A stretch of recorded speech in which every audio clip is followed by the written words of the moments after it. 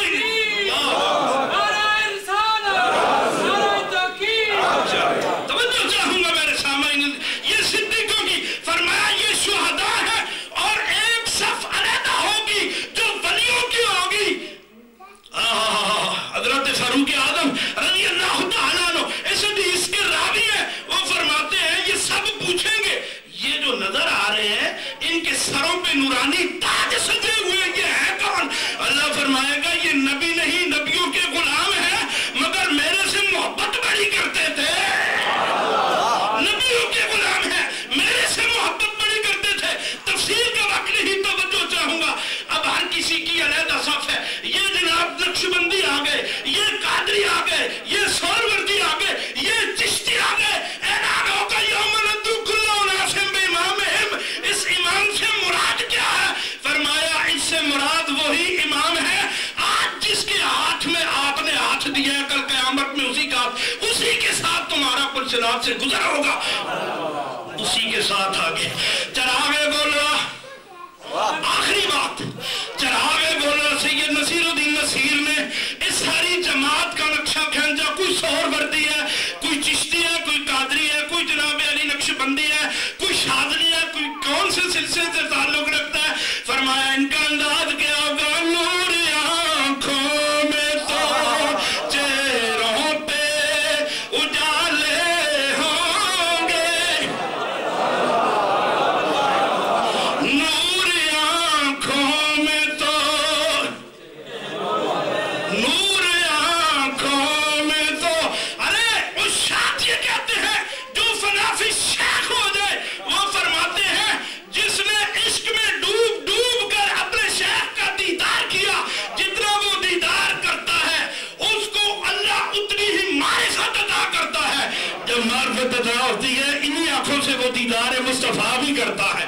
آخری بات، نور آنکھوں میں تو چہروں پہ اجالے ہوں گے،